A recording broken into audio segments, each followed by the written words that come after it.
The marketplace stank of overripe fruit, alien sweat, and desperation. Beneath the flickering neon signage of Zaytok Prime slave quarter, creatures of every species haggled, bartered, and sneered. The auction stage was stained with the hopes of those who'd been sold here, hopes trampled into the dirt and forgotten. A crowd jeered as the next offering was dragged onto the platform. She was thin, barely more than bones, draped in a tattered burlap shift. Her green skin was mottled with grime, bruises blooming along her arms. Fiery red hair hung in tangled ropes down her back, concealing part of her face, though not her piercing amber eyes. They weren't dulled by captivity, not yet. They watched, defiant, furious, alive. The merchant yanked her by the wrist and barked, "Look what we've got here! A pure-blooded Visari female, strong genetics, fertile, a steal at 10 credits." The crowd burst into laughter. 10 credits? A grizzled Tharnian barked. That thing's barely alive. Couldn't get 10 for her teeth, another muttered. The Visari woman didn't flinch. She sat down on the stage cross-legged, folded her arms, and stared at the horizon like the spectacle had nothing to do with her. From the edge of the market, Richard Vale watched. He wasn't a slaver nor a buyer, just a human engineer drifting from world to world, repairing mining bots and breathing recycled air. He had no business being here, but something had drawn him to the crowd. Something in her eyes.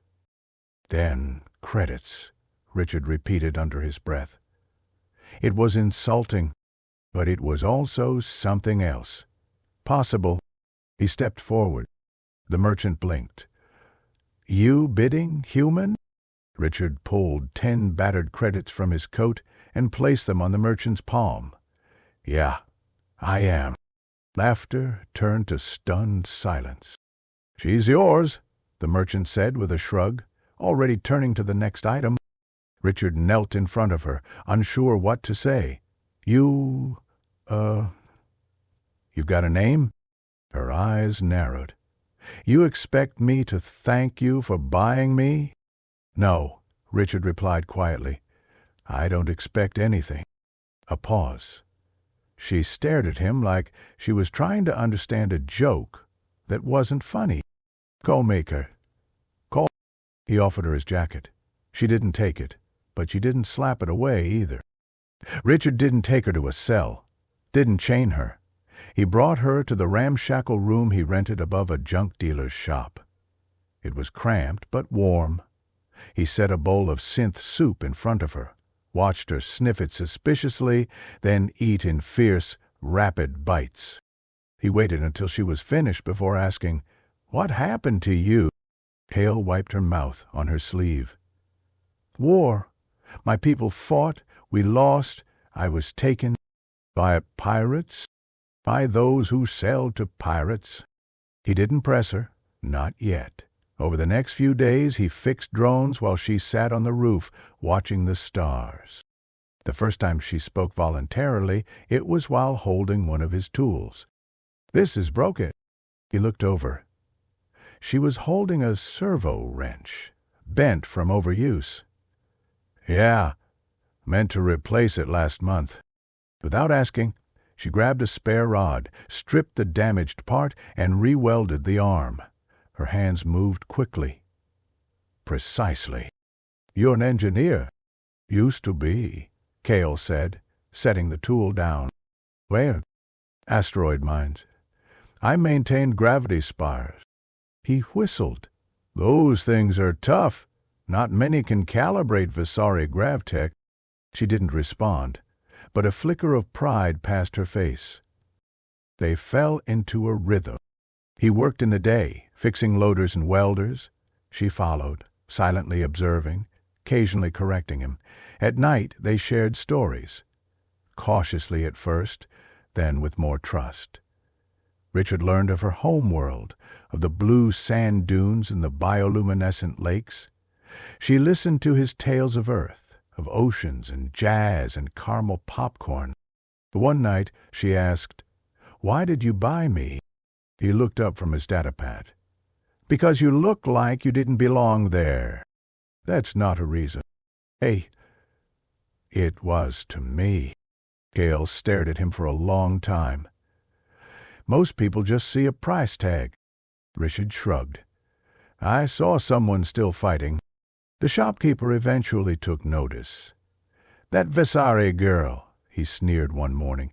"You keeping her as a pet or a bed warmer?" Richard's punch landed hard enough to break the man's jaw. They were evicted the next day. They found shelter in the outskirts, an abandoned mining station with half its walls caved in. Richard got the generators running. Cale repaired the climate controls. It wasn't paradise, but it was theirs.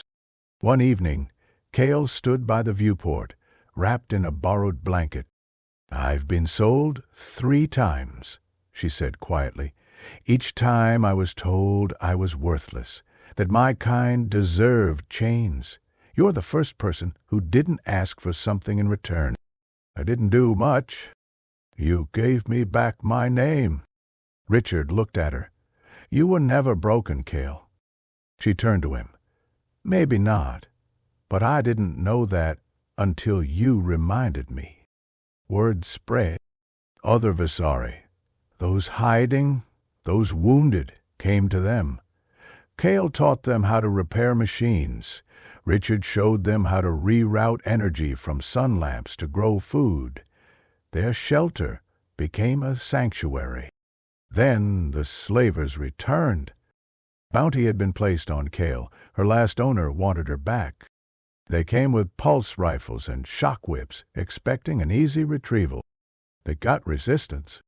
Richard fired first, catching the lead slaver in the chest. Cale fought like a storm, fists, tools, and raw fury. The Vasari stood with her.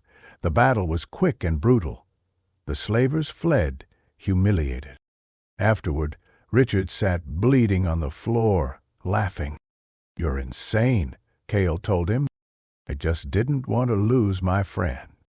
She knelt beside him, hand on his face. "Not just your friend anymore." Months passed.